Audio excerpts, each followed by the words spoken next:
پاکستان اور آسمان چھوتی قیمتیں، آخر کیوں ہو رہی ہے یہ مہنگائی؟ کیا اثرات مرتب ہو رہے ہیں اس کے ایک عام انسان کی زندگی پر؟ اگر اس کا حل ہے تو کیا؟ انفوورس پر خوش آمدید۔ آج ہم ایک ایسے موضوع پر بات کرنے جا رہے ہیں جو پاکستان میں ہر کسی کو متاثر کر رہا ہے: مہنگائی۔ اشیاؤں کی قیمتیں اب تک کی بلند ترین سطح کو پہنچ چکی ہیں۔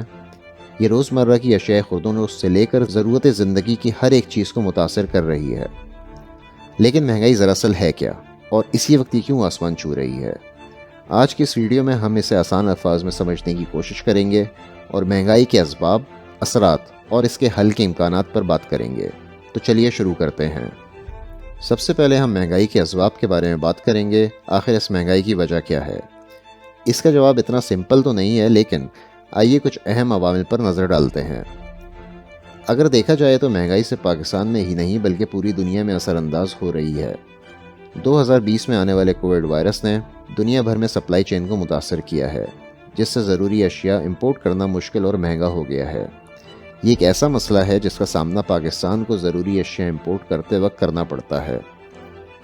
تیل اور گیس کی قیمتوں میں عالمی سطح پر اضافہ ہوا ہے، جس سے نقل و حمل اور پیداوار کی لاگت متاثر ہو رہی ہے، اور بالآخر پاکستان میں مصنوعات کی قیمتیں تاریخ کی بلند ترین سطح کو چھو رہی ہیں۔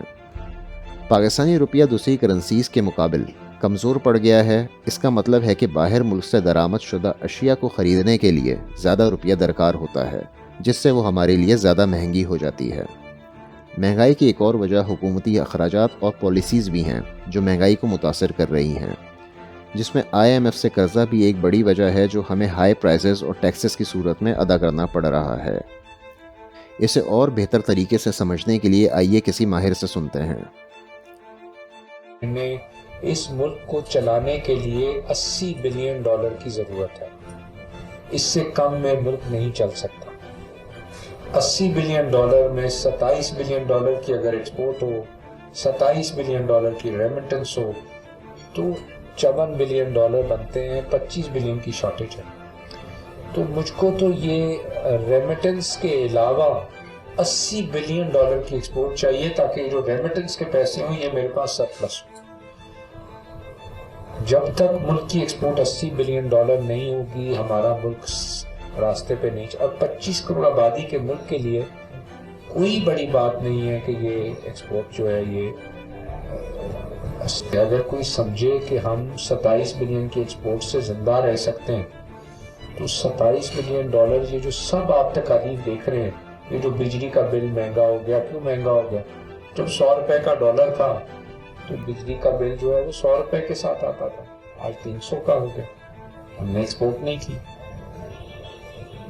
آج کے دن ہم نے جو ہے وہ ملک میں انڈسٹری نہیں لگائی، انرجی 13-14 ہزار میگا واٹ سرپلس ہو گئی ہمارے ملک میں۔ اب اگر ہم مہنگائی کے اثرات پر نظر ڈالیں تو ہم یہ جان سکیں گے کہ یہ بڑھتی ہوئی مہنگائی ہماری زندگی کو کیسے متاثر کر رہی ہے۔ ہم سب سے زیادہ جس چیز سے متاثر ہو رہے ہیں وہ ہے خوراک اور اس کی بڑھتی ہوئی قیمتیں۔ گندم، چاول، دال، سبزیاں، یہ سب کچھ مہنگا ہوتا جا رہا ہے، جس سے غریب اور متوسط طبقے کے لوگوں کے لیے 2 وقت کی روٹی کا بندوبست مشکل ہوتا جا رہا ہے۔ اس کے علاوہ نقل و حمل کی لاگت بھی بڑھتی جا رہی ہے، کیونکہ پیٹرول اور ڈیزل کی قیمتیں آسمان چھو رہی ہیں۔ اس سے ہر ایک شخص متاثر ہو رہا ہے، کیونکہ جب پیٹرول کی قیمت میں اضافہ ہوگا اس کا امپیکٹ ہر ایک اس چیز پر آئے گا جو ہم خریدتے ہیں، کیونکہ ہر ایک چیز ہم تک ٹرانسپورٹ کے ذریعے ہی تو پہنچتی ہے، چاہے پھر وہ کپڑے ہوں، دوائیاں ہوں، اناج ہوں یا کوئی بھی چیز۔ اس سے ہمارے بجٹ پر بہت زیادہ بوجھ پڑ رہا ہے، اور بہت سے لوگوں کو اپنی ضروریات پوری کرنے کے لیے 2 نوکریاں یا قرض تک لینے کی ضرورت پڑ رہی ہے۔ یہ مہنگائی عام آدمی کی زندگی پر بہت منفی اثر ڈال رہی ہے۔ اس کا مطلب ہے کم خوراک، کم سہولیات اور مستقبل کے بارے میں عدم تحفظ کا احساس۔ آخر میں ہم اس کے حل پر بات کریں گے۔ اس صورتحال سے نمٹنے کے لیے کیا کیا کیا جا سکتا ہے؟ سب سے پہلے حکومت کو ایسی پالیسیز بنانا چاہیے جو مہنگائی کو کنٹرول کرنے میں مددگار ثابت ہوں۔